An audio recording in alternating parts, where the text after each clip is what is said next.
were one of the only countries open in Europe. A lot of people were. Andrew Tate, you were traveling there. You were traveling there during all this stuff. How much? No, you don't have. No, you can't. No, you can't, because anytime people have gone to look for election fraud or look for voter fraud, they either find none or they find Republicans doing it. Okay? They had more. It makes more. sense that on a day when everybody's there in a huge line and they have like. No, it happened at the beginning of the day. It was right from the beginning, dude. Okay. It wasn't later on. And then you are alleging that there was some sort of sabotage that happened in 48% of Maricopa counties. Just I don't I'm sure it's just. If you are a person who likes democracy, then the goal should be to put as few roadblocks as possible between you and actually voting, while still maintaining the safety and integrity of our elections. So the biggest reason why I've always been critical of Republicans that are trying to say, like, get rid of early voting and get rid of mail-in, blah, blah, blah, is that generally speaking... Is Biden succeeding as president? Thanks so much, Nuance Bro and Stephen. Given that, Stephen, you would take the affirmative if you want to get us started with a roughly 2-minute opening statement, and then we'll give the same to Nuance Bro, and then we'll go right into open dialogue and then Q&A. Ready to go? Yep. Yeah, I would say that insofar as Biden could be expected to succeed, I think Biden has done a pretty phenomenal job in office so far. I think his domestic agenda, passing bipartisan bills, has been really good. He delivered on an infrastructure plan in 1 year that Trump couldn't get done in 4, despite having a historically divided Congress.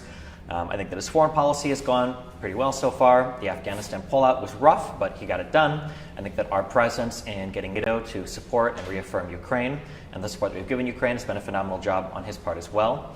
And I would say that his general decorum as president and trying to bring us together and unify us instead of constantly being divisive and screaming at people on Twitter has been a pro as well.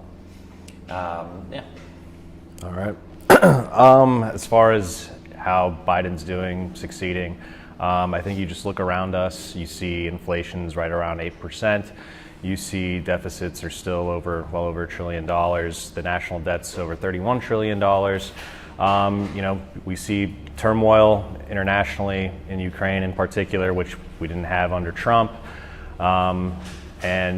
Domestically, I mean, for the legislation that he's passed, the Inflation Reduction Act, which doesn't actually reduce inflation, it just continues to rack up spending and actually breaks some of his promises to not tax those making under $400,000 a year. So I don't think things are going too well under Biden's America, and the people tend to agree when you look at the polling that they are not happy with the state of the economy under Biden. You got one right in open dialogue? Okay. The first thing on the Inflation Reduction Act, I don't believe that increased the deficit because I think that was matched with spending cuts, right? I think the Inflation Reduction Act wasn't increasing the deficit at all, the budget deficit. I think it was paired with all the spending necessary. So over 10 years, I believe it was projected by the CBO to do something like $90 billion over 10 years, which is $9 billion a year, which is nothing. Sure, but I'm just saying it didn't increase the deficit, right? Because part of his goal with it was to make sure that it was paired with the budget cuts so that it didn't actually increase the deficit. It's arguably as close to like deficit neutral as you could probably get. There you go. Well, it's not increasing the deficit. He did bring the deficit down from, I believe when he came in for the first year, I think it was 2.8 trillion. The next year was 1.4 trillion. We had big budget deficits, but I mean, we had to spend our way through the lockdown. So I don't know how much more he could have done there. Sure, but a lot of those were temporary measures that had to do with like stimulus and also the economy being shut down and things like that. So it wasn't really him bringing the deficit down. It was just the nature of how COVID played out and the policy at the state level and things like that. Yeah, that's kind of true. But I mean, I'll give him some credit for cutting the spending because it seems like people oftentimes are reticent to. So for instance, when we talk about inflation, man, it's really early. Yeah. Got like 2 hours of sleep. No, it's good. When we talk, when we look at inflation, for instance, so this is something that triggers me. People will be critical of everybody for spending because everybody wants to claim the other guy spends too much. But when they get in office, they spend like crazy. But it seems like Republicans are especially prone to this. When Trump stepped into office, he inherited like a pretty booming economy from Obama. Obama's economy had been posting all-time highs, I think, since like 2013 in the markets. And when Trump came in, that trend continued and ramped up a little bit more. But he did it on the backs of like massive deficit spending. He did his huge tax cuts, which was the only major piece of legislation. Well, it's not really like deficit spending tax cuts, giving people back money that they already own themselves. Sure, but It runs up the deficit if you don't meet it with spending exactly. cuts. But yeah, he reduced the income of the federal government, but he didn't reduce the spending at all, right? I believe before Biden, Trump had the largest budget deficits in the history of any U.S. president. Inflation adjusted. Most of that obviously due to COVID. I don't know if most of it was due to COVID. I think It's almost entirely due I think to there COVID. were. I think there were some in the early years where he was still deficit spending like crazy because he was doing these he did his huge tax cut, but he didn't pair it with any spending decreases at all. Yeah, nothing compares to the COVID spending though. Sure, nothing might compare to it, but I'm saying he did have 3 years where he had an opportunity to do something about the budget deficit. Yeah. He didn't. The inflation rates remained historically low. His spending was insanely high. And then towards the end of his term, obviously the coronavirus picked up. But the idea that Republicans try to throw the deficit at or inflation or whatever at Democrats when they have every opportunity to do something about it and they don't, because Trump did nothing to deal with inflation, right? Because he wasn't seeing it in his administration yet at all. Not necessarily. I mean, inflation's not just a function of the amount of spending that the government does or the amount of money out there necessarily. It also has to do with the supply, the actual supply of goods and services, production. So production was cut massively. Obviously in part due to COVID and also part due to policy, but supply for the most part in the early days of Trump was actually good. We didn't have a lot of problems, supply chain issues, things like that. So inflation was kept down for most of those years, even though there was a lot of record spending and things like that. Yeah, I agree that inflation is a multifaceted thing, but for a lot of the supply chain issues, a lot of these are international. Right, it's not only the United States is experiencing the inflation related to the supply chain issue. I'm pretty sure this is a worldwide problem. I think even China, even to today, I think China is still taking pretty insane measures for locking down whenever the coronavirus happens. Sure, but their inflation's 2 point something percent. It's not as crazy as ours, and they didn't have the issues at first of all, they produce everything, so they don't need to import the same amount of stuff like we do, and we had all the backups at the ports. A lot of that had to do with really bad logistics policy that the federal government could have been more involved in and actually managing, but they were oh well, that's LA's issue, we can't really do anything about it. I think a strong leader, an effective leader, could have taken charge and actually even used the bully pulpit, or they have connections at local levels and state levels to get things done like this. Because this is not just an issue affecting the port of Los Angeles, this is affecting the nation. And realistically, I don't know how much the federal government could have done to step in and just alleviate the port issues. Honestly, even literally just talking to leaders and saying, hey, why do you have this limit where you can only stack shipping containers X yay high when we know you can actually do way more, and this would help alleviate a lot of pressure. I don't. Or even divert ships to way that it was just a matter of stacking more containers on a ship. That was a huge part of it, absolutely. It was a huge no, not on ships, in the actual storage areas of the ports. That's why there was a huge backlog in the actual ocean with these ships that couldn't come into port because they had nowhere to put the actual shipping containers.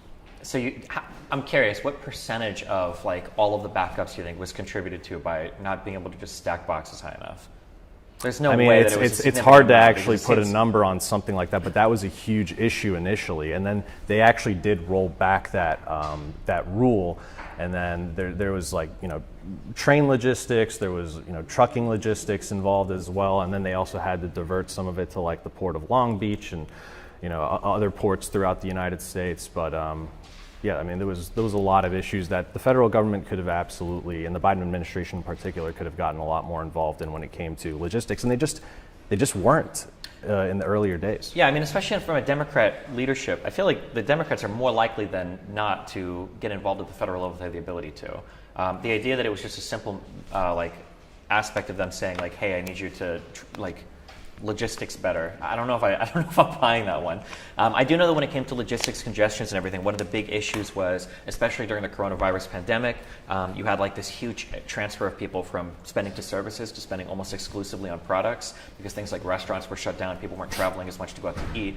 And one of the big early contributors people were saying to inflation was that even if you're not spending as much as you were prior to the pandemic, now all of your spending is going into goods, like importing stuff, buying shit. And there was just no possible way.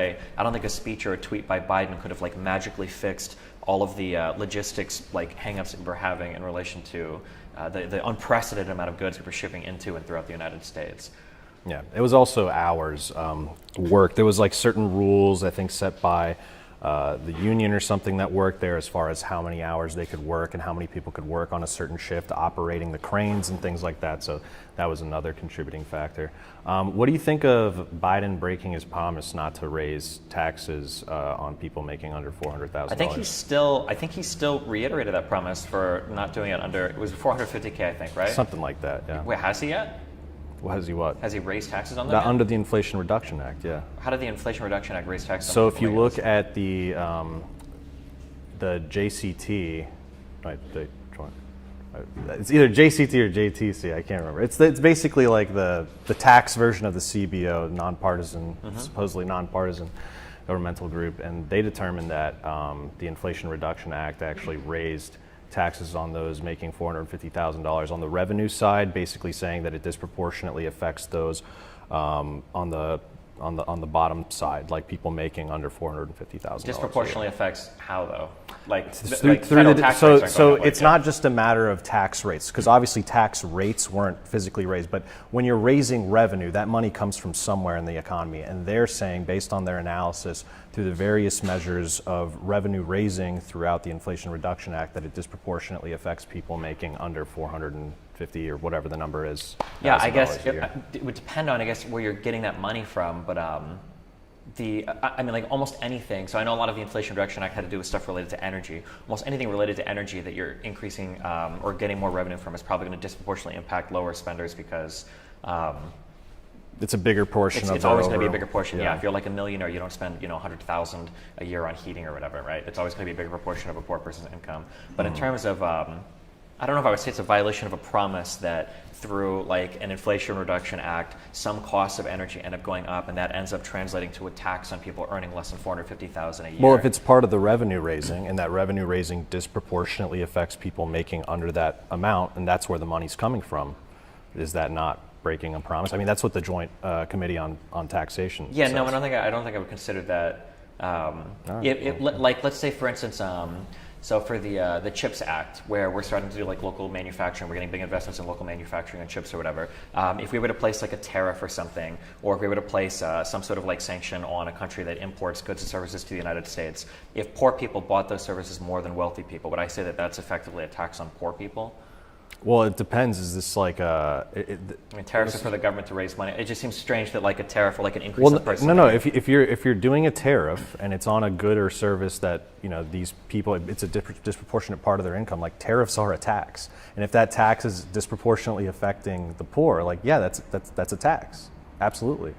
Gotcha. Well, I would say that the way that I originally saw Biden's promise was he said he wasn't going to raise taxes on poor people. I mean, if you raised gas taxes, for example, that disproportionately affects the poor, but you're not literally raising tax rates on income tax. Well, but I think raising the gas tax would be quite literally raising a tax, right? That's what a tariff is. What is sure, but what part of the I don't remember all the different revenue. Because I don't remember any tax raises being a part of that. That was like, I know there were things in there for. Well, the revenue raises. Yeah, but what were the revenue raises coming from that were disproportionately impacting the poor? I'm trying to remember. I don't remember all the details on the revenue rate. Do you remember what the different revenue raises are? I remember all of the different like the line items for investment. There was a lot of investment in like green energy and stuff like that. That's for the spending side, but on the revenue raising side, do you remember what they were? No, I have it written down on my phone somewhere though. But yeah, I don't remember all the. I know they took out a lot of the stuff to appease to like cinema, like the carried interest loophole. They took that out, so that's no longer in there. But yeah. Do we have questions, James? Yeah, we can actually jump into Q&A. Well, wait, here's a question. I'm curious. I'll ask this. Do you think Trump would do better in regards to spending and inflation than Biden would have now? I mean, that's like a hypothetical. I don't know if we can. It's just you don't know. So we had like a midterm now, which was like arguably like a referendum on the current administration, right? And usually when we say this guy's doing a horrible job, generally the argument is that my guy would have done better. That's typically what people go. So do we think that if Trump was in this position now, do we think Trump would have done a better job? It's hard to say because again, you have to look at the makeup of Congress. You have to look at the makeup of the Senate. Would he even be able to get legislation passed out of there because he's a Republican, and then the House, being Democrat, the Senate. He had the same majorities that he did when he was the president. Then. I mean, that's like, I really don't know. I have no idea. Okay. I would imagine so. So I would Biden imagine speaks so. a lot about the deficit. He talks a lot about it. He like Every president talks about the deficit. Trump didn't. Trump didn't do anything. He never talked about the deficit? He spoke about it, but he never did anything about it. Right? Well, you said talked about. Sure, but I mean, like when he Biden hasn't really done much about for the the deficit Inflation Reduction either. Act, though, at the very least, that was a bill that was paired with revenue-raising mechanisms. Dude, it did basically nothing. But It's not going to make a blip in the deficit whatsoever. But at the very least, it was deficit. And it arguably increases inflation. Probably. Did Trump ever? I don't think that's true. I think most people. Well, say the it's gonna be CBO said it either did nothing or it even Neutral had the to- potential to raise it by like 0.1%. Sure. But they also, to be fair, said had the potential to lower it by 0.1%, which is but nothing. deficit neutral is better than. So it's not an inflation Do you think reducing Trump will be act. passing deficit neutral legislation if he had the opportunity to? Like, would you say that the tax cuts that he passed? Most presidents don't. So, Sure. I don't think statistically, I'd sure. bet on So not. I think that if Trump Yeah. had the ability to pass the same act, I don't think it would have been passed with the revenue-raising side of it. I think it would have just done more deficit spending like he did in his administration. I don't know. I feel like obviously Biden could always be doing better, but when we're comparing like Democrats versus Republicans, I don't think Trump showed any inclination ever to care about the deficit. I feel like he talked about it coming into office, but once he was there, I don't think Republicans said anything about the unbelievable deficits that he was. Yeah, that's bringing in. pretty typical. Sure. So, Well, yeah. but like I said, at least Biden is talking about it, and it seems like he's trying to pair some legislation with revenue-raising measures instead, which is more than I could say for Trump. But All right. Do we have questions? Or Forgive me, first if you could read out my question in case it hasn't been discussed already, but I've just been focused up here. Have you talked about the student debt forgiveness plan? no. Okay, that would something I'd love to hear your thoughts on. Okay, so the question's about student debt forgiveness. So Biden did that through executive fiat. It's been struck down in the courts recently, so that's apparently not going through. I believe it was. was it permanently struck down, or was it a temporary injunction or something? I mean, it's all temporary because it's all going through the appeals process and Sure. everything. But was it an injunction or? I believe it was an injunction because those usually, like an actual full decision, typically takes longer. So I So believe there'll it be a was an stay injunction. until the courts figure out if he actually has the power to Yeah. forgive that debt or not. What do you think about the move towards marijuana?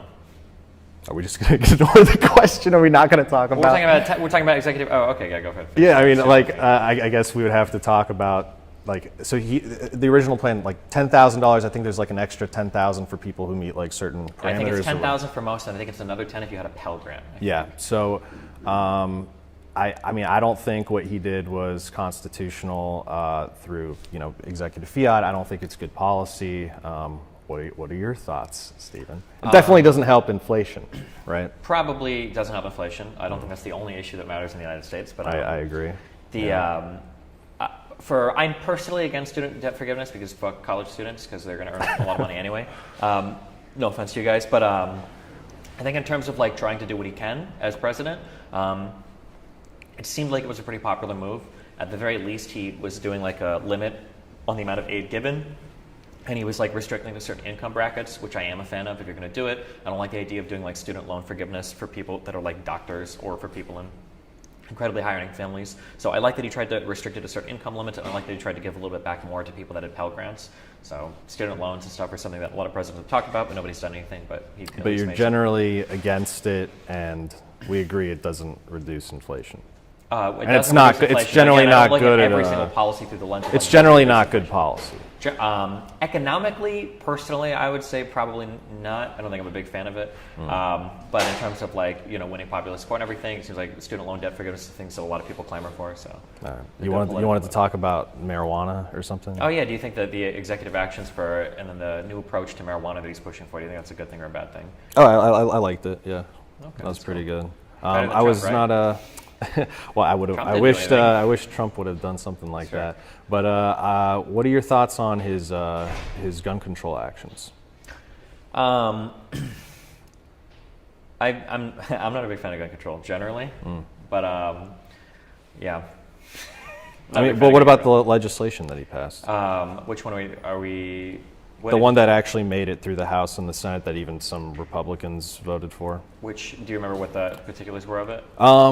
There was multiple different provisions. For example, when it dealt with background checks, I believed it was like one of those things.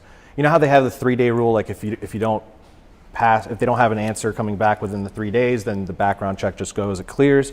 For people under the age of 21 or 21 and under 21, they basically extended that period significantly longer, just in case for like a Uvalde situation. Another provision was, they changed when it comes to private sales, which you can do on the federal level without a background check, person to person, but you cannot be engaged in the business of selling firearms, otherwise you would need an FFL and then they could prosecute you. But they said they changed the definition, so now if you do it for profit, which is very kind of ambiguous, but basically if you sell a gun and you're like, oh, well, maybe I need the money, I want to sell this and make some money, even if it's one sale in a year, that's now illegal. And it would have to you'd have to be like a licensed seller to sell it, and they could get you on that, which is criminalizing, I think, a lot of law-abiding citizens, potentially. Is that criminalizing without filling out, so if you're a private sale, you basically have to do the 4473 now? You would have to be an there's not even I don't even think there's a process in a lot of these states that don't have private party transfers that involve going through an FFL like California does. I don't even think that process is necessarily there for a lot of private sellers. And they're saying you have to basically be an FFL if you're going to be engaged in the business of selling firearms, which means if you sell one gun even for a profit, potentially I believe that's how they're interpreting it. Is that concerning to you? Sounds based. I feel like one of the big criminalizing law-abiding citizens who I feel like one of the big because they're not changing the law. You could still sell private party transfer, without a background check, but they've got this weird interpretation. It's like, well, if you do it for profit, like if you post like, hey, I just made $200 and I bought this originally for $200 less, like you could be criminally prosecuted. I'm guessing they're having trouble closing the private sale loophole completely, or they can't get enough people on board with that. Yeah, but I mean, like, why? Like, that's kind of a shady way to go around it, no? Sure. Well, I mean, it's you do what you can legally, right? But generally, I know you're not for criminalizing law-abiding citizens because of something they do and like, oh, I didn't even of course you sell something like you're trying to make money on it, but it's not like you're in the business. You're selling one gun, you're now considered in the business of selling firearms. I think when it comes to gun control, the only thing that I generally broadly support, or one of the things I generally broadly support, is I feel like there should be better tracking for person-to-person sales. If they can't mandate that an individual citizen fills out the ATF forms to actually do the sale for the federal background check, then I mean, like, finding other ways to kind of like hamper those transfers, I think is okay. I'm trying to think of like how many people are negatively impacted in the United States because they're trying to sell a firearm that would get caught under this. I feel like it's a pretty low number. Well, getting caught, so that's the issue. It's getting caught, right? So there's plenty of people who sell firearms every single day in this country without a background check. How many are caught? Like, I don't know. But like the problem is, because you can sell privately without a background check, right? Yeah. But there's also there's other federal restrictions in place. Like you can't sell. I'd actually be curious to know some of this. You're not allowed to sell a firearm as not allowed to have one. Right? Like if you were a felon and I knew that, I couldn't knowingly. Yeah, but knowingly, yeah. So like how many people actually get prosecuted under that? I'm curious. Because to prove somebody. I mean, how many people get prosecuted just for lying on a background check form of 4473? Basically none. Sure. It's very few. Even though they always cite the crazy number. Oh, this many people got denied a background check, and this is how many lives were saved. It's like, no, they don't even prosecute any of these people. Why? But at least if you fail it, you don't get the gun, right? Well, a lot of those are initial denials. They're not necessarily actually prohibited people. So this is like a prior restraint on exercising a fundamental right. Sure. I'm generally in favor of like the sides coming together and doing some type of bipartisan gun reform, but it seems like everybody has like big asks that the other side is unwilling to listen to. So I don't know, the gun reform stuff for me, because Democrats tend to focus on things like rifles, and then Republicans, which is stupid. Yeah, and then Republicans don't really want to do anything, which I think is also stupid. I feel like closing the private seller loophole, I think is good. I think everybody should be required to fill out a federal background check. I think is fine. And then there are some like red flag laws that I think are like okay, but as far as I'm aware, like neither of those things really made it into any of the Biden gun control legislation. So I don't know. I don't really have any strong. Would you be like, for example, when Trump did the bump stock ban or whatever? Do you think because basically they just gave that to them with no concessions whatsoever? Do you think it would have been a reasonable, like it could have been more bipartisan if they gave like Republicans national concealed carry reciprocity and then gave them the bump stock ban? Maybe, but if you're is that something you would be a fan of? Well, I mean, if your own Republican president is gonna do gun control, I mean, why would you give anything if he wants to give it to you for free? I agree. Yeah, I think that everybody's so freaked out by because that came off the heel of the Vegas shooting, right? Mm-hmm. Where people were like, yeah, fucking ban it. So Yeah, I think that there are, like I said, I think closing the private sale is good. Closing that loophole. I would say, like, don't be so strict on things like silencers and stuff. It's really silly, like how crazy the federal government is. I know that a lot of state governments, I think, are starting to get challenged. Like, I think New York had their, basically, like, their pistol ban kind of, like, thrown out, right? Well, they had a carry ban thrown out. They basically had their May issue regime policy that dealt with good cause thrown out. That was under the New York State Rifle Pistol Association v. Bruin case, which is now pretty much rolling back like every pre-existing gun control law throughout the country. A lot of states are having, which is because they changed the standard now. It's now like a lot of lower courts were doing undue burden standards, but now the standard they're going with is it's basically text, history, tradition, which is what Clarence Thomas put out, and because he wrote the decision, and that's like the strictest. It's even crazier than like strict scrutiny. It like goes beyond that, and like these localities and states are having a hard time actually justifying any of their laws because they can't find an 18th century time frame justification, because that's basically what they have to go back to. Yeah. James, What else? anything? Yeah, in addition to me, if anyone else has any sort of conversation fodder, in particular, it can be specific questions, please raise your hand. Otherwise, I do have one from online. Just questions or? Yep, absolutely. And then if you guys can repeat the question I mentioned. Yeah, I guess question for Nuance Bro. You described the Inflation Reduction Act's deficit reduction as practically a wash, didn't really do anything, it's practically nothing. The Congressional Budget Office looked at the Inflation Reduction Act and they found that it reduces the inflation by $238 billion. Something That was effect. the. So I'm curious, like, who's wrong here? No, you're actually right. I think initially it was 90 billion, but I think in the final revised version it was 238 billion. So thank you for reminding me. But again, that's over 10 years. So if we look at the deficit currently, it's over $1 trillion. So basically, over 10 years, that would be like 23 billion, $24 billion a year. So basically, in the grand scheme of things, in the wider deficit, it's basically nothing. I mean, what's 23 billion out of what is that? Out of $1 trillion? Is that 2.3%? Yeah, so it's really not much at all. It's basically nothing. 20% is pretty. No, it's not 20%. Over 10 years it is. The deficit on an annual basis is over $1 trillion. So 23 billion annually, that would be 2.3%. That's not that. So you can't take the 10-year number for one and then push it into the 1-year number for another. Any other questions? I got a question. Definitely. Oh boy. So you guys are talking about spending cuts for like 10 years out and all of that. But we all know that no Congress can bind a future Congress. So if you backload all the spending cuts, won't this just be another sequester situation where they get rid of that when it's convenient in the future? Yeah. They're spending all the money now. I feel like we have a really Do you want to big- restate the question? for Oh yeah, people? sorry. So the question was like, you can't really bind Congress to future budget cuts. They could theoretically like roll back on it later if they're negotiating some other piece of legislation or whatever. I mean, that can always happen, but I mean, that's just kind of the reality of our democratic system. It seems weird that presidents can kind of push stuff off into like future administrations and then hope to see how they deal with it. Like arguably you could argue that the Afghanistan situation was kind of like that, where Trump had like pushed off that leave date until like after he was either out of office or in office a second time. And there's a lot of weird games you can play there where it's like, well, if I get back, I can change it later. If I don't get back, then whoever's there is kind of fucked.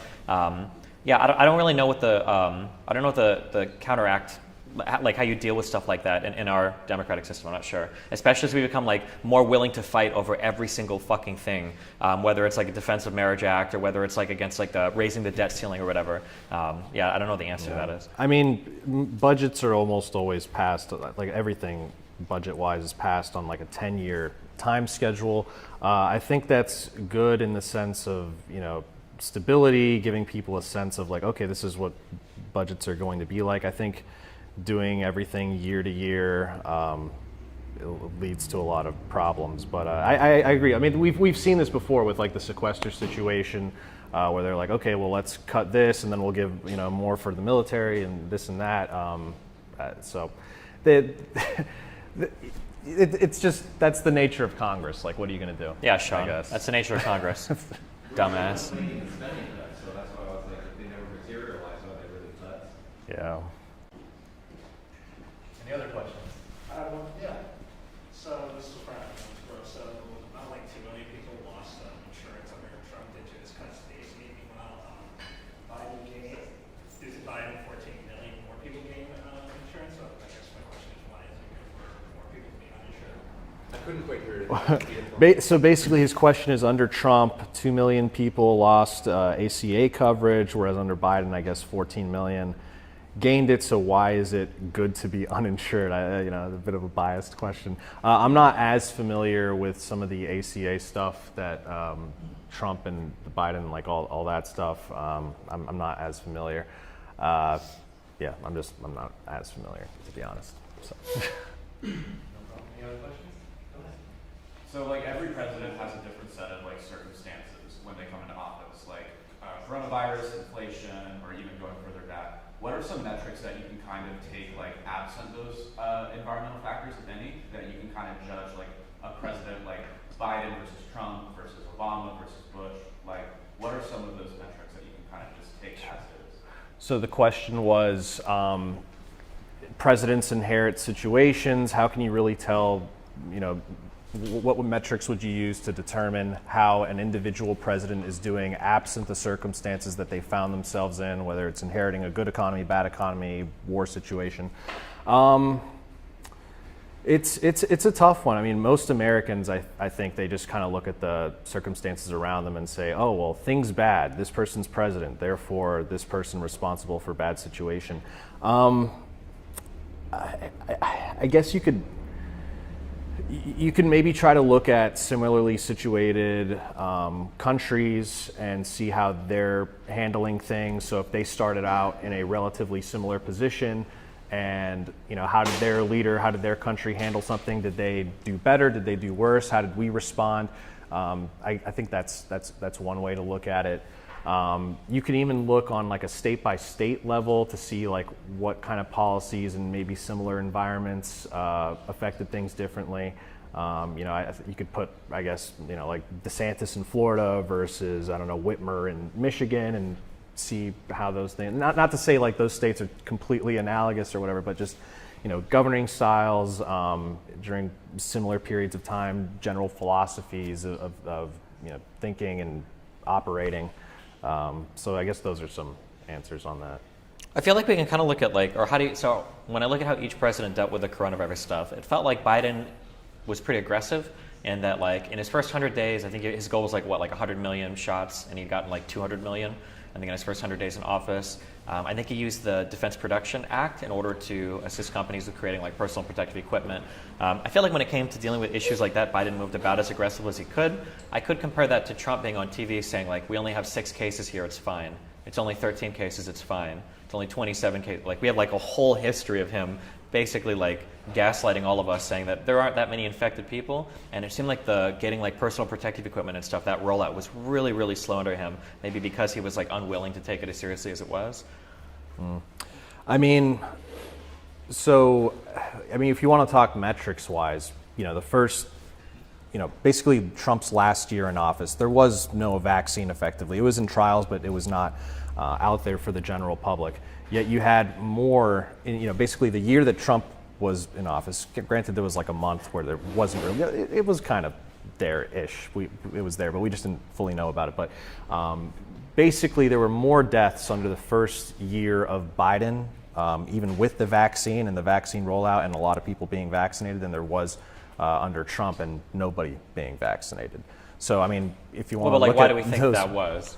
Because it hadn't spread as much yet, right? Well, there's that, but there's also, the vaccines probably weren't as effective as we were told. For example, we were told, oh, it's going to stop the spread, it stops transmission, and then we get Pfizer coming out and saying, oh, we actually never really, that wasn't part of, we never claimed that. That wasn't part of our Well, testing. I mean, when you trial a vaccine, it's not. I don't even know if you can trial to stop the spread because you have to vaccinate like entire communities to do it. But that was what everyone was telling us. I don't that's what believe that's what everyone was saying. Are you serious? Nobody was saying that it was going to 100% stop. No, the spread. not 100%. They were claiming the efficacy was super high. It's like once you get this, it stops with you. If you get the vaccine, it doesn't transmit to other. You don't get other people sick. Rachel Maddow was saying this. President Biden was saying this on the campaign trail. There were a couple quotes from like Biden and Fauci. One is from Biden where it's like if you get vaccinated, you're not going to spread it or whatever. Like, yeah, I think they said a couple things like this, which were like kind of dumb, but like taking into context what they're saying, there was no like. That's why a lot of people got the vaccine. It was not like they were hearing that all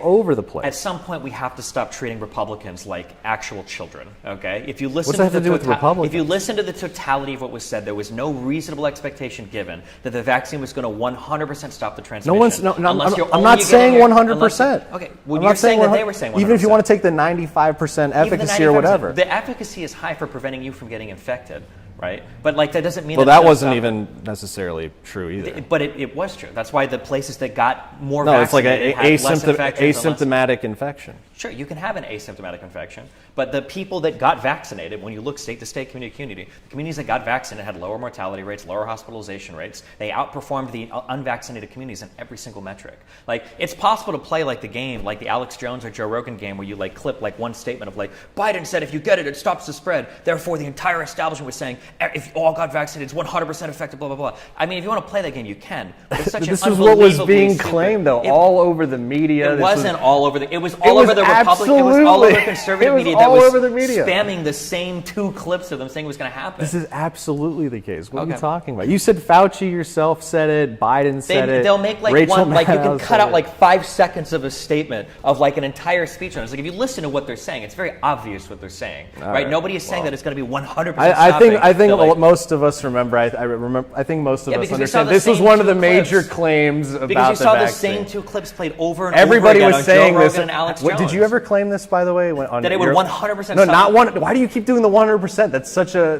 Well, wait, what's the claim? That it would reduce the transmission? That it was like it would reduce transmission or whatever. It would reduce transmission. Well, that's not. They didn't study that apparently. You can't. How could you study that for a vaccine? What do you mean? How would you study that? How could you study for a vaccine on a population if the transmission of a virus is reducing? How could you possibly do that without injecting an entire vaccine? So then why would that be part of the claims? Because if you're less likely to get sick, if you watched all of the Biden or Fauci speeches, you would know this. No, but we learned from the virus a lot of the spread was asymptomatic infection. We know plenty of people got infected from vaccinated individuals. It can be asymptomatic, but if you're less likely to get infected, you're less likely to If you're saying you can't study it, then you don't actually know. But we can go look retrospectively at which communities had most of the virus, and it was the unvaccinated ones. So then you can make a claim about spread, yes or no? Retrospectively, yes. So are the vaccine manufacturers claiming that? Are they saying? I don't know if they've made. I know prospectively. Because they said they never studied it. Because do you understand the difference between saying you can't make the statement now, or you could make the statement in the past, but you could make the statement now? So they still haven't studied, or they have now? And I don't know if it's in the purview of a vaccine manufacturer to do epidemiological studies on the transmission of a virus. Of course it is. What are you talking about? The point of a vaccine is to try to prevent you from getting infected, or to try to reduce the symptoms if you are infected. That's the point of the vaccine. It's never to stop spread whatsoever. That's a byproduct. That has nothing to do with like the measles vaccine. None of that was ever like herd immunity and like spreading to people. Herd immunity are things that you can do, but if you're a vaccine manufacturer and you're trying to get your vaccine passed through FDA trials, my understanding is all you have to do is show efficacy that the vaccine is safe, that it doesn't cause like a bunch of unwanted harm. I'm not talking about FDA approval for a vaccine. I'm talking about like the purpose of a vaccine is never to reduce spread. That's a byproduct of reducing the amount of infection. Then why didn't they make a? You're speaking out of both sides of your mouth. I'm not speaking out of my mouth. It's very, very, very clear. You're saying they didn't make a claim about transmission, but that it's also a byproduct. That if it's a byproduct, they can't like say like how much of a byproduct it is. No, because how could you possibly know that? Well, then how can you make that claim whatsoever if you can't attach any figure to it? I don't think the pharmaceutical companies weren't making the claim that it's going to stop. The claim was that it's a safe vaccine that will reduce the likelihood of you getting infected. A byproduct of that is most likely going to be a reduction in transmission, but you can't know that as a vaccine manufacturer because, like you said, an asymptomatic spreader could theoretically. I'm not a designer of studies. I'm pretty sure there's probably a way that you can measure like once everybody's vaccinated, yeah, but not in phase 3 trials. Like we vaccinated. Once everybody's. Once you have like that. studying transmission is going to be a societal-wide effect, right? Let's say that I go to a community and I vaccine, like 1% of the community. How can I study the spread? Not everybody's How can vaccinated. you There's no way that study you the could spread? even like. I mean, we contact tracing. Yeah, but like for instance, what if like one person in a household gets Isn't that how we measured? Like we figured out spread based on contact tracing for unvaccinated people. You can't do that for vaccinated people. You can figure out what the spread is, but after only vaccinating a few people, try to figure out what the spread will be. Like the, what do you call it? Like wide tails? Like the data on that would be insane. Like I would be, if you're telling me that you vaccinated, even if you got like 10,000 people in a state vaccinated. What do you mean spread will be? Let me finish. If you vaccinated 10,000 people in a state, and then afterwards you're going to tell me based on those 10,000 that you can predict like what the transmission is going to be? Well, what? Like not everybody in those communities is vaccinated. You don't know what kind of people they're coming in contact with necessarily. Like I don't have vaccine manufacturers ever like said as part of their trial, like, oh, and also it's going to reduce the transmission by 45%. I don't think that's in the purview of a vaccine manufacturer. That can only be studied retrospectively after like society-wide you've had a vaccine program. Okay. Well, questions? Yeah, it's a general question for the two of you. So roughly 1 in 320 Americans have died as a result of coronavirus. Now we had this whole episode of people who promoted things like hydroxychloroquine, ivermectin, who dissuaded people from getting the vaccine and dissuaded people from wearing masks. I'm wondering, would you consider that the people who did this, who were predominantly Republican, would you consider them to be any bit responsible for these scores of dead from the coronavirus? Do you think a public pressure campaign might have contributed to the deaths? Okay, so the question is, do you think people who promoted, well, basically counter-signaled the vaccine and promoted, what they view as alternative treatments that aren't necessarily scientifically proven, like hydroxychloroquine or ivermectin, did that public discourse contribute, or are they responsible?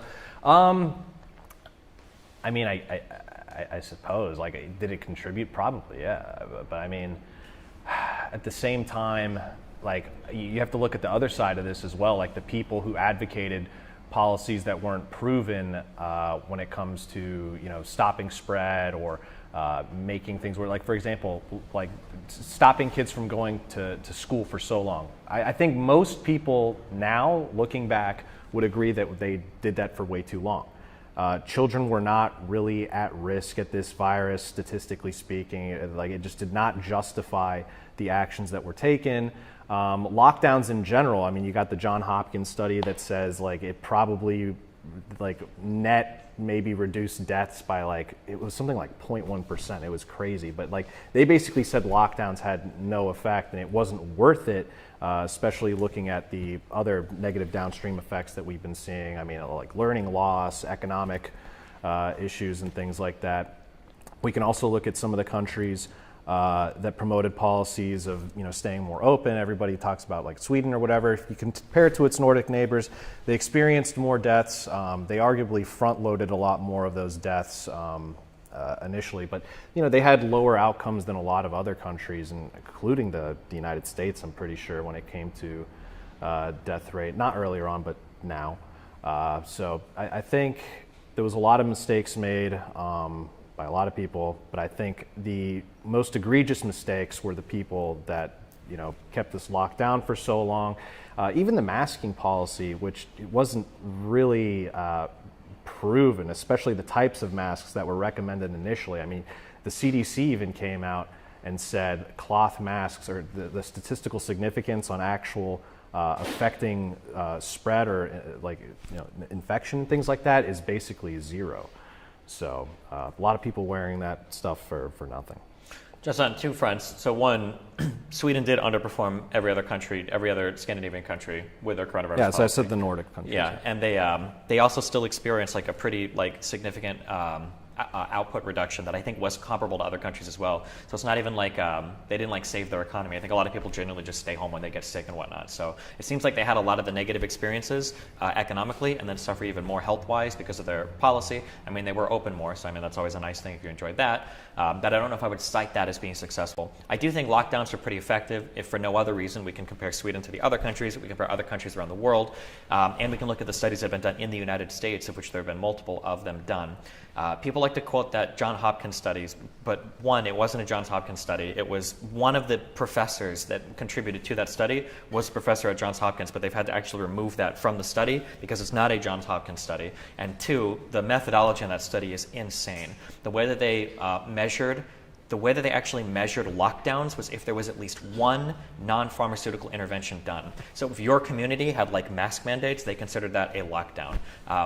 So that study came back saying that there was basically no effect, but it is the only study that has ever come out that said that lockdowns had no effect whatsoever on transmission, probably because the methodology of that study was so wacky.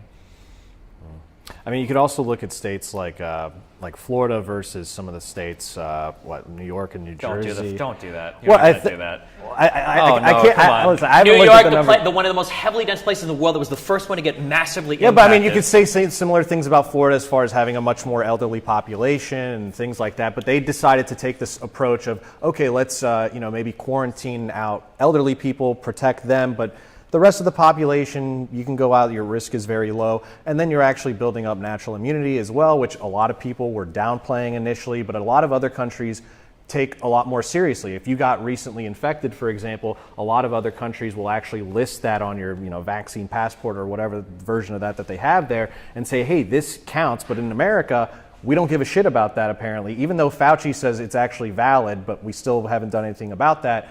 And then even after you're infected, it's like, well, then you still have to get like a booster or get COVID vaccinated in a lot of places to go, visit restaurants. Not as much now, but initially in the past and stuff.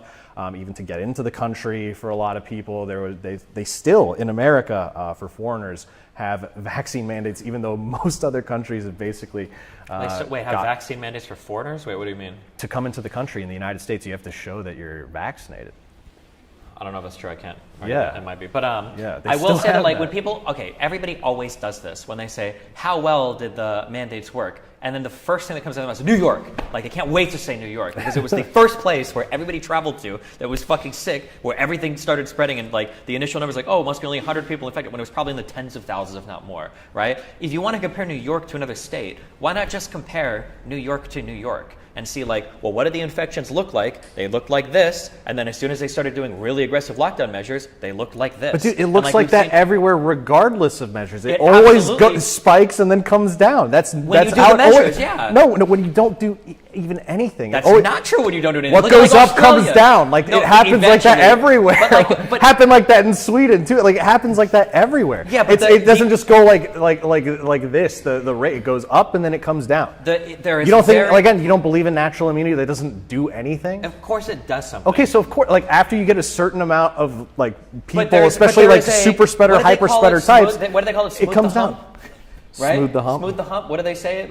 Lower the curve. Whatever the there was a name for Flatten the curve. Flatten the curve. Smooth well, that was for hospital. That was not to overwhelm hospitals. Yeah, but that's the whole point, right? So lockdown measures. Well, Sweden didn't overwhelm hospitals. No, but they had a lot more people dying. I mean, not compared to America and a lot of states. Not a lot of states that took measures. A lot of this has to do with different populations. Sweden has a population of LA. Okay, there's 9 million people that live in Sweden. Yeah. Okay, so and nobody's traveling to Sweden. Okay, a lot of people were traveling. Are you kidding me? They were one of the only countries open in Europe. A lot of people were. Andrew Tate, you were traveling there. You were traveling there during all this stuff. How much travel do you think the entire country of Sweden gets compared to New York City?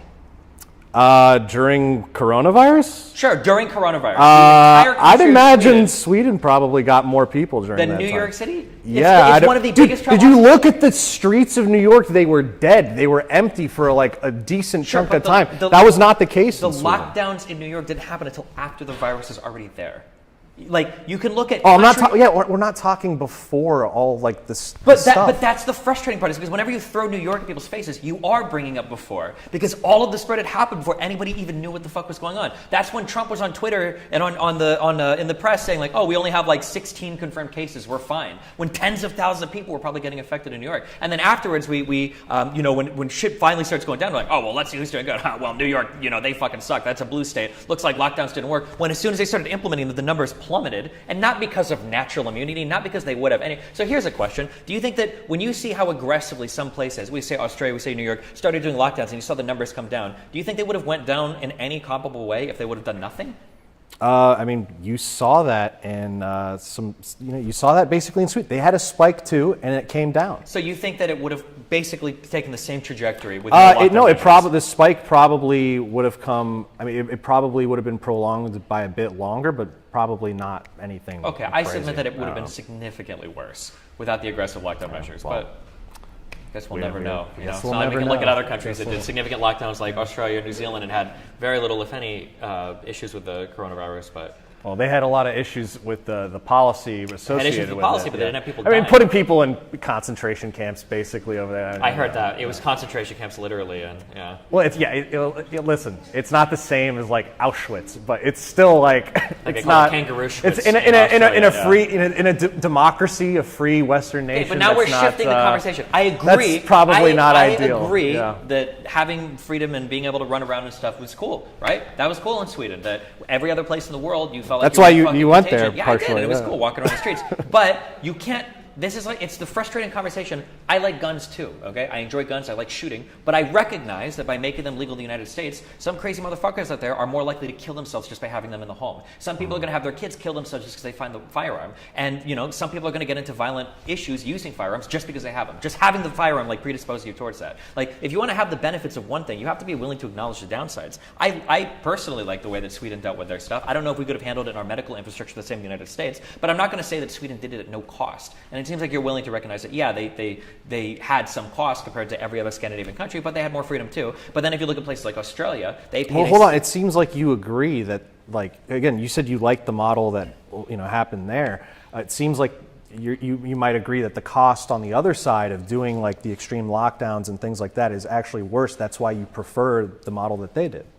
Yeah, it's possible. Yeah, but I'm not like it's hard because I don't know. I did live in California, which had insane. You needed the passports and all the gyms shut down and everything was fucking ridiculous. Yeah. What a great way to promote public health. Shut down the gyms and then give people Krispy Kreme donuts. Oh, yeah, because we know that in the United States, people are visiting the gym so fucking often, okay? Yeah, of course. I mean, in California, all I'm saying is that, like, maybe there could have been less aggressive lockdown measures taken in some areas. I probably been okay with that. But I'm not going to sit here and say lockdowns did nothing because they clearly were very effective in the places. Oh, no, I would never say they did nothing. They did a lot of because when you quoted terrible, the Johns Hopkins study, well, no, they did a lot of terrible things. Okay, but, all right, yeah. well. Let's go back there. Okay, so you keep talking about COVID and COVID deaths, but you're not talking like how great lockdowns were. You're not talking about the psychological effects and the number of people that committed suicide because of these lockdowns and because of all these measures in places. Like, don't you think that's worse than dying of COVID? The question was whether or not more people killed themselves because of lockdowns. I don't even know statistically if those numbers came out. I thought people were saying initially that they were worried about like mass suicides, but I don't know if that ever was borne out. I thought the crime that went up more was that's not funny. I'm sorry. Was domestic abuse because like people were locked in together so much. I thought that was like one that you saw increase a little bit, but I don't know if there was like a huge like epidemic of Well, we suicide. had a lot of deaths of despair. I mean, deaths of despair have gone up significantly. I mean, we had over 100,000 people, I think, maybe even from fentanyl alone when it comes to overdosing. It's now the number one cause of death among people, I believe, 18 to 45. Yeah, there's the weird age bracket of like from the ages of 18 to 45 where people aren't really supposed to be dying anyway. The biggest contributor to their death is fentanyl, Or I think it might be opioid-related deaths, but sure. Yeah, so, I mean, that's it's Is important. anything blamed on the lockdowns? Like, what do you mean? Like, Is it like I can't go to work, like I'm locked out of my apartment, I need fentanyl? Is that the... I'm just curious. Well, I mean, when people are losing their jobs all over the place and they can't see their loved ones and people that's gonna play. I think you basically destroyed people's lives. I think it's deaths of despair are gonna go up. Yeah. I feel like we've had especially in places like the Midwest. I think we've had a problem with opiates in the country for a long time. Yeah, but it went up drastically, and it's not just in the Midwest. In San Francisco, I mean, it just skyrocketed like an insane amount. Sure, but I don't. Again, there have been different drugs that have been coming and going. Fentanyl has gotten really popular over the last several years. I don't know if I would blame that on the lockdowns. I feel like that's a hard sell. That we're locked down, so now we're doing fentanyl. I mean, I guess it's possible, but maybe there'll be another Johns Hopkins study on that one. All right. Yeah. Yeah, during COVID, the common flu completely disappeared. Can you explain why that happened, and is there any other examples of common respiratory diseases happening in the same way, or just disappearing when another disease kicks in? Yeah. Do you want to restate the question? Yeah. So the question was, why did the common flu disappear when the lockdowns happened? And I think that the conservative talking point is that all the flus are just being reported as the coronavirus. I think that the counter talking point is that when you have the most infectious virus in the history of humanity, which was COVID-19, when that virus happened and we started to take aggressive lockdown measures to curb the spread of that, other diseases that were less transmissible are going to see a massive reduction in transmission. I think that seems pretty reasonable to me, but... Yeah. I mean, another thing people don't talk about is like, we didn't take these measures with the common flu, right? And the idea was, well, this was a lot more deadly than the common flu, and that was true initially. If you look at the IFR, it was like way more, but like I think as soon as it starts dipping around that number or even below, which we've seen that, like the COVID IFR is below the common flu, and then people are still taking these insane measures, treating it like it's this insane thing that we have to like all worry about and be super scared of. It's pretty ridiculous, but go ahead. Talk a lot about numbers and policy and stuff. I'm a conservative, so I care a lot about like the character of the representatives. So, for example, the character flaws of Trump, I think lead directly to like things like January 6th and massive misinformation. So, my question is on the character. How do you feel like Biden is doing? Is he being successful? Are there any positive implications for his presidency based on his character? Yeah, so I mean, this kind of goes to this idea of like mean orange man. He's like nasty on Twitter. You know, he's divisive. Oh, so divisive. And then Biden's like this bumbling old fool. Oh, he's so nice. He's grandpa. He sniffs hair and you know all that stuff. Honestly, I don't even want people to like the president. I'd rather have people like hate the president and not look up to him. I've always found it weird. Like people are like, honey, that's the president. Like you should look up to him. Like you shouldn't like our leaders. Our leaders should be, they're gross people. I don't think we should ever admire them, honestly, but whatever. There's real world implications, is what I'm saying. Because The character has real world implications. Absolutely. I mean, I think just their actions and how they carry themselves. Not so much like is he like mean on Twitter and stuff. Like so for example, when Trump's style of being more kind of like impulsive and bombastic, and you know we're gonna hey Mr. Rocket Man in North Korea. Listen. In that case, it kind of worked out, I guess, a little bit. How did it work out? I mean, we got zero concessions from North Korea for anything. Like, we gave them photo opportunities with our people. Even Pence was, I think, complaining about how many missiles was North Korea launching into like South Korea's waters during that time? Launching into South Korea was waters. Because they're doing a bunch right now. They're doing a bunch right now under Biden. Happening, but they didn't slow down any of their testing programs. They might not have been shooting missiles towards South Korea, but there wasn't a single concession that we pulled from North Korea in all of those talks that happened. It was a lot more peaceful during that time. South Korea was a lot less worried. Again, missiles weren't being launched. All of Europe was literally saying we might not be able to look to the United States for leadership anymore. They can say all the fucking shit they want. They were wrong about it. Trump was telling Germany, hey, the German delegation at the UN, hey, you're getting all your energy from Russia. This is pretty bad. Like you're gonna have to, deal Trump with this. made and they laughed at him, and now he's been proven right. Basically, he hasn't been proven right on anything. Trump made 1,000 ridiculous statements about all sorts of things. Yeah, like, but on that one, he was well, right. That's all I'm saying. That's all. I can make 1,000 random statements to be correct on two, and I can say, well, history has proven me to be correct. No, for sure, broken clock and all those things. Yeah, but of course. I'm just saying on that statement, broken. Absolutely. Germany's dealing with the ramifications of them deciding to rely on Russian energy this whole time, and now they're being stupid. They're shutting down nuclear plants. Now they're luckily extending them because we don't want to freeze to death and die. So that's luckily they're heeding some of that advice and being a little bit more level-headed on that front. You really don't think the decorum of a president has any bearing whatsoever on how No, of course it does. Of course it does. I think it matters. Absolutely.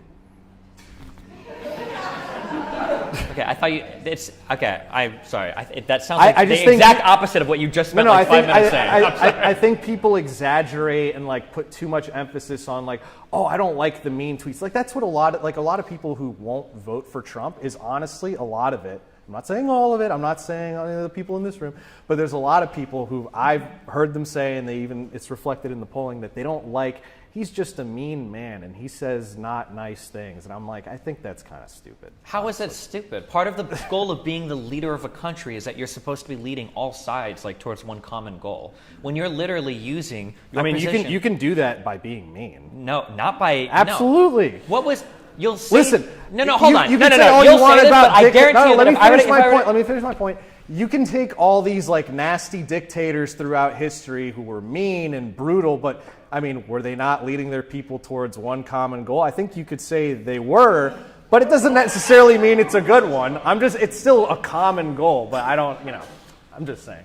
In my opinion, your head of state should be your chief cheerleader. This is like the guy that people sees as being like resembling or emblematic of like your country and your people and what you're voting for and what you're standing for. So when he's on Twitter at fucking 4 a.m. in his underwear, tweeting some wild shit that he just heard from fucking Fox and Friends, I don't know. That to me is like really fucking sad. I think it reflects poorly on. Pretty it reflects entertaining. poorly. Yeah, you can say it's entertaining, but it reflects poorly on the character of our country. And if a Democrat were doing anything like that, like if Hillary Clinton had gotten elected and she was still saying like, "Oh, these basket of deplorables," people like you would be on Twitter, be like, "Oh, she's so divisive. Oh, it's horrible that she calls Trump voters this." Like, I'm curious. Were you one of the people that were freaking the fuck out when that 5-second clip got cut from Biden's speech with the red background where he says like the MAGA Republicans? And you're like, this is horrible and divisive, and I can't believe he said this. It was not the best option. Exactly. See, so it does matter when the Democrats do it, right? You'll take that one clip. Was that a very bringing together speech? Yeah, I think it was a fine. Really? It wasn't divisive whatsoever? He literally explicitly calls out a segment of the Republican Party that's denying the election results. That's a large portion of the country. That's a big problem. You have to be able to say something but about it. That's also. But he'll say explicitly in one of these speeches. He'll say, "Well, no, but he wasn't going out of his way to say, you know what? Like, we're going to do things to actually make it so people can believe in our elections again. We're not doing that. What are we supposed to do every time election? How about not have like half of the polling stations in Arizona the day of the election have machine problems where it's actually lightly printing, where they had none of it during the early voting whatsoever. And I think that's a bit sus. Okay, so Biden needs to go down and personally tinker with each of the machines. Like, no, I mean, like, of course not. You can pass policy and advocate that states pass policy to restore faith in the election. No, so you don't can't. have. No, Absolutely, you can't. Because any time people have gone to look for election fraud or look for voter fraud, they either find none or they find Republicans doing it. Okay? Are you really denying that there's been no history in America of election fraud or voter fraud? Of illegal ballots cast? No. 1876? Are you serious? 1948. Okay, I'm sorry. I didn't know we were going back 150 years. Okay, fine. Okay, my bad. Hold on. I will take the L on that. In 1876, there might have been voter fraud that I didn't hear about. My mistake on that one. Yeah. Okay. All I know is that when Trump, you can keep filibustering. Let's go more recent. LBJ in his primary in 1948. How much federal voter fraud was there? Federal voter fraud. Like in terms of his election, like in terms of like the presidential election. Are you saying there was enough to flip the election, or what is the? He wasn't running for president in 48. This is for his Senate run. Okay, what is your claim? He literally 202 fake ballots. This is like not disputed by anyone. Okay. This is like 100% fact. Sure, it might be. I'm sorry, I didn't know we were going 100 years back to find. He literally stole the election with fake ballots, same handwriting, like alphabetical order, everything, and it was 200 votes for him and then 2 for his opponent of like these fake ballots. Why is it that every single Patterson, New Jersey, 2020, the judge even ruled that they had to redo that. Why is it that every single part of Trump's administration was pushing back on him when he was making these voter fraud claims? Wait, why are you denying the cases I just brought up to you? There might be some handful of cases. Okay, so now it went from it never happened, this didn't exist, to it might have happened, this might have existed. Okay, the original claim that's been made by people repeatedly is there has never been voter fraud on a level that would have swayed any elections. No, it absolutely did, though. In those cases, in the LBJ I literally one, okay, maybe there was. Okay. I don't know about his Senate election. I don't know that one. In 1940, whatever, okay? I don't know about that one. Yeah. But I do know that Trump himself put together a panel of people to look for voter fraud in the United States, and he couldn't find any. I do know that as much as you're complaining about the machines, Barr and the FBI themselves got machines and looked at them, and they said, there's no problem. No, I'm not talking about. I'm talking about this. Sure, I'm just saying that when you talk about like restoring faith in the elections, I don't think there's anything that you can do to help people that want to see what they want to see. I still hear people to this day talk about the ballot box that was mysteriously taken out from underneath the table from that YouTube video that played. It was stupid, but people still talk about it. But I'm just saying that like I don't think there is a set of measures you can do. Like you talk about like, oh well, what about like some machines having problems? I don't know. Like chances are today, anytime you hear about any, I'm talking about real examples. I'm not talking about bamboo fiber ballots with like shipped in from China. I'm not talking about people sending votes up into space. I make fun of those people, the Dominion machine people. I'm not talking about that. I'm talking about real, concrete examples where judges have even ruled in the Patterson, New Jersey case where they overturned and said you have to redo that, and they've actually arrested. They're prosecuting the people right now. The Attorney General of New Jersey When they did that redo, was there a significant difference in the votes after redoing it? I don't even know if they. Isn't that kind of important to know? Isn't that a really important part of that? I don't know. Because I know they've pushed for recounts in a lot of places. When they redo it, they're like, oh, it's about the same fucking number. I don't know if the redo has happened yet. They're still in the process of being criminally prosecuted as well. So we'll see the outcome of that case. This is, New Jersey, not exactly a Republican bastion, by the way. Sure. I don't think there's anything you could do to shore up the elections. I don't think anybody would be happy seeing anything at this point. Republicans wouldn't, not the people under Trump who still think that election was stolen, despite there being absolutely no evidence pointing that direction. I mean, you could go back to more in-person voting, for example. I mean, because do you not think there's a lot more opportunity for fraud with mail-in ballots whatsoever? So what, do you get rid of mail-in ballots completely or what? No, you just you don't have mass mail-in ballots like a lot of states have been moving to, especially post-COVID. We used to, I mean, in my lifetime, over 95% of people would vote in person on election day.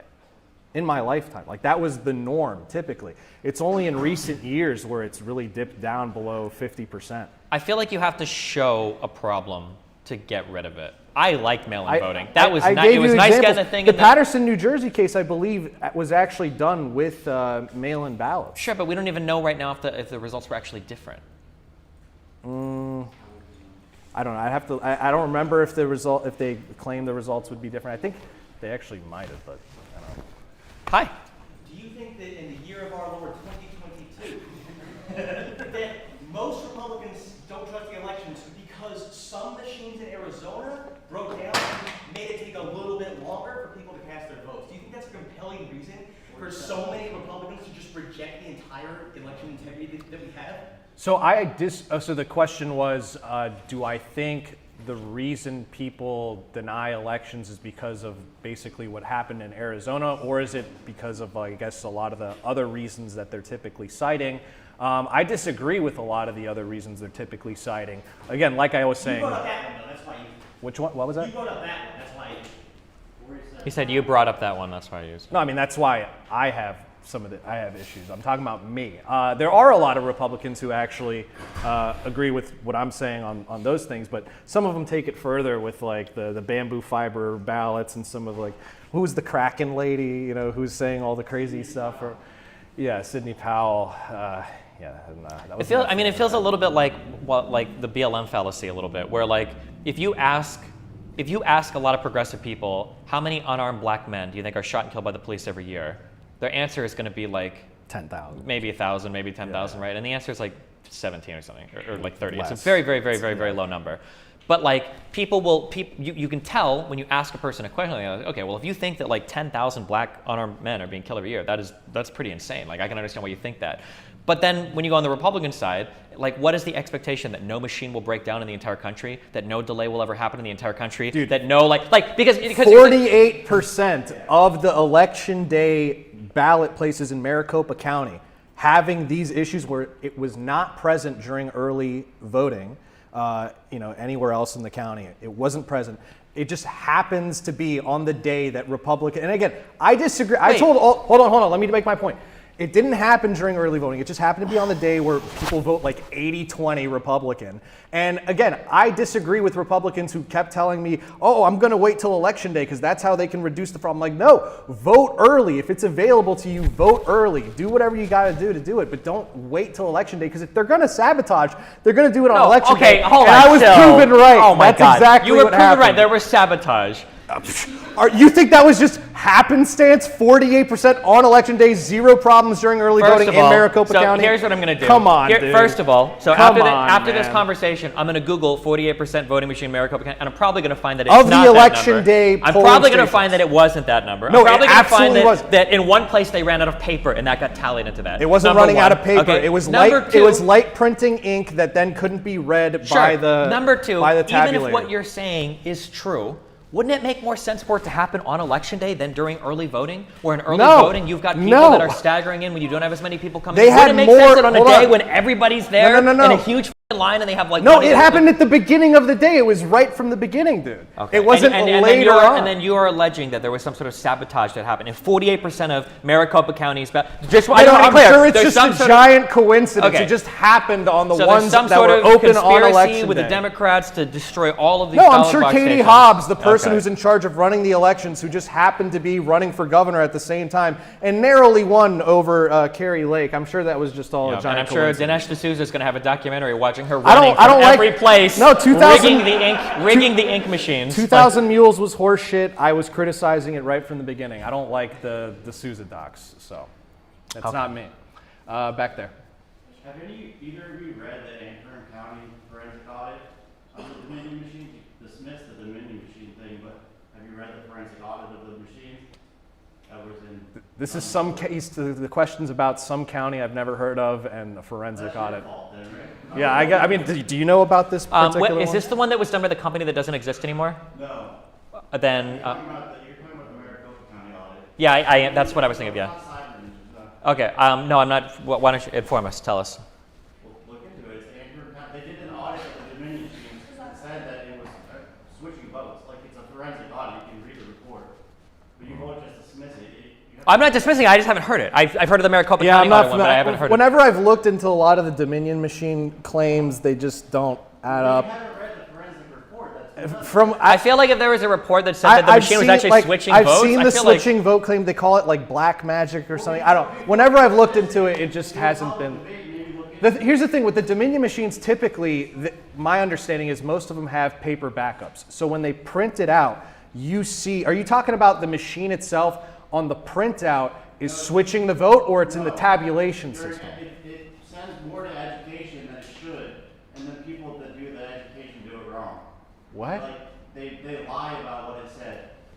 You just gotta read the report. I don't know what that means. You gotta read the report, dude. Education? You gotta read the report. Well, I think he's making it sound like they misstate what's actually on the ballot on the machine. Well, here's the thing. Like you could. That's why I'm a big fan of paper backup systems. So when I like the machine. It's very convenient. You pick it out on the machine. It does the printout. You put it in the tabulation system. It's paper backup. So then if there is an issue with the count, you can do an actual hand recount, and then you have the paper system there. So I think paper backup systems are sure, but his issue specifically was that the machine was misstating, I guess, what was on the actual ballot. It's not my claim, it's the report. I'm sorry. Well, that's what you're claiming the report said. Jesus Christ. Well, that's why you can. That's why you can look at the ballot and see if it chose right for you. I haven't heard it. I haven't heard of this at all. Yeah. Let's go to Sean. Sean. Yeah, in North Carolina, there was an election that had to be like redone because of voter fraud because a consultant. Yeah, the Republican, right? Yeah, that's right. Shenanigans with the mail-in ballots. Wow. And they find out that this guy was a consultant who had like worked for both parties for years with this innovative strategy of gathering these absentee ballots. So What was the name of the election, or who was it? Who versus who? It was a Republican guy. it was a Republican.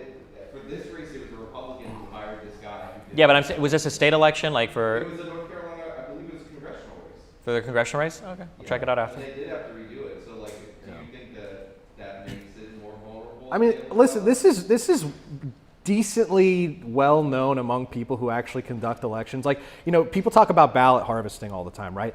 Ballot harvesting, I think, is an issue. For example, it's illegal in the state of Arizona. But you go to next door to California, they allow it. It's just like a free-for-all. You actually have, I know of Republicans who now do ballot harvesting in different congressional districts in California, and you're like, whoa, how did this Republican win in that county like Fresno, or this one over here like CD13? It's because they're doing ballot harvesting. Is that democracy? Do you think that's like a good way to conduct a democracy, is ballot harvesting? When you say ballot harvesting, are you just referring to collecting ballots that people have already You're filled out, literally signed, going out door to door saying, oh, did you get your mail-in? Because all these people are getting mail-in ballots because they have a mass mail-in ballot system now. And it's literally like whoever can get to the door first, tell this, old person who doesn't even give a shit about elections to fill out the ballot and give it to you. It's basically whoever does that first. Is that democracy? I don't think it is. I mean, if you want to start having questions about that, there's a lot of we don't have for instance a day off for an election, right? Is that democracy that working class people? So how about there's a lot of questions you can get. Hold on, to would there. you agree to a compromise where you basically eliminate most mass mail-ins? And then even reduce or even eliminate early voting, but then have a national in-person election day holiday so people could go vote? If people is that a compromise you would agree to? If people wanted to do that, sure. But the problem is that the election claims never come from a place of good faith when it comes to conservatives. For instance, if people talk about like voter ID to vote, that's not even that rare. I'm pretty sure across most of Europe you need an ID to vote, but nobody ever pairs this with like a free national ID. If somebody's like, oh, if the federal government provides you with a free identification card, then fine, you can have an ID to vote. That's fine. And Like, I believe but nobody in, ever. I but it believe feels in like, most of the states that, or almost all of the states that have strict voter ID, they actually have a free ID that's available to people who request it. I don't pretty know sure if that's I'm true pretty because sure I always hear that's- people say, all you have to I'm do is go to the pretty sure DMV that's and spend true. $30 and blah, blah, blah, blah, blah. But like this would have to be like because the goal is whatever, if you are a person that likes democracy, which I'm not really sure how much of our country even cares anymore, but if you are a person that likes democracy, then the goal should be to put as few roadblocks as possible between you and actually voting while still maintaining the safety and integrity of our elections. So the biggest reason why I've always been critical of Republicans that are trying to say like, get rid of early voting and get rid of mail-in, blah, blah, blah, is that generally speaking, for a country with over 100 million people voting, you don't usually see that many problems. Like, yeah, sometimes a machine breaks down or a pipe bursts or there's a box It just or seems whatever. to be in the but- contentious races like it happened in Harris County, which is now being investigated by the left-wing Soros DA, who's actually saying this probably happened. And the attorney general, Sure, it's just strange that people the governor is requesting an investigation. Okay. by I mean, the like attorney historically, general. mail-in ballots have favored conservatives slightly because I think people from rural communities are more likely to mail-in ballots. It's And definitely not the case now. It might not be the case now, but I'm saying Definitely there were not no the case problems with them before when it favored It Republicans. wasn't mass mail-ins. So just when it was the Republican side that was tending to mail in more? You Like- couldn't do like mass ballot harvesting back then because it didn't go out to like everybody. It's a lot more like of a problem now. Absolutely. Okay. Is there anyone Where are they? who hasn't asked a question yet? I got a question. He's got Front he's row, got one James. right here. James. James. He's got one right Front here. row. We'll go to Okay. someone in the front row and then Matt. Okay. Yeah, for Nuance Bro, sorry to change the subject, but regarding the Biden administration, could you name me, without them betraying their agenda or their overall ideology, could you name me a couple of specific things they could do that would give you a net positive impression of them after What Biden could, so the question is, what could Biden do to give me a net positive impression? Yeah, without them betraying their political... Oh, without them betraying their... Something like, for example, bipartisan. Oh, man. Because when you say net positive, like this means it would have to outweigh all the other negative things that I think are associated with the thing. I mean, they could, how about this? There's things that they could do, I think, to not theoretically betray their values that I could support. Could I answer that? Like after the Biden administration is over, whenever that is, right? You look 6 back more and years, baby. Sorry. You look back and you say, well, you know what? They may have been on the other side of the aisle, but overall, I think they did a pretty good job. Oh man, I think it'd be pretty tough for it to be overall without them betraying some of their, principles and things like that. But on like an individual issue, I mean, theoretically, if they support this idea of democracy and voter integrity, if they wanted to come together with Republicans to pass something like that, I would support it. But I don't think they actually want to do that. So like a quick follow-up, if you don't mind. Really quick. Yeah. So are you saying that you're too ideologically opposed or whatever for you to really have a good impression of that presidency realistically? It's not is it ideological? I mean, to some degree, almost everything we believe is like somewhat ideological. But like, to me, it's just, is it good policy? Is it bad policy? To me. So, I mean, is that driven by ideology? I guess, but I like to think I'm a pretty practical person. What about the things that Biden succeeded on that Trump said he was going to but didn't? The fact that Biden got the infrastructure bill passed in 1 year when Trump couldn't do it in 4, or that Biden was able to secure $1.5 billion in smart security for the border wall from Mexico that Trump never could. Like, are those like benefits to Biden's administration, or? So, well, if we want to talk about the border and Biden and that whole debacle, I mean, we're seeing record levels that we've never seen before of illegal immigration across our southern border.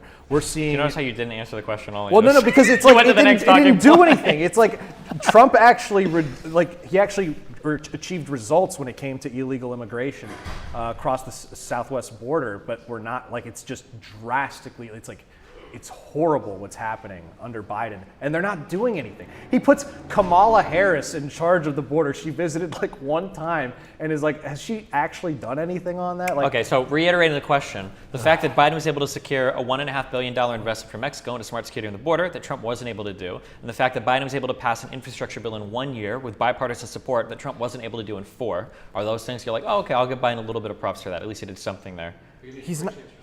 Oh, sorry. Sure. He's again. It's what he's been doing at the southwest border. Net has been counterproductive.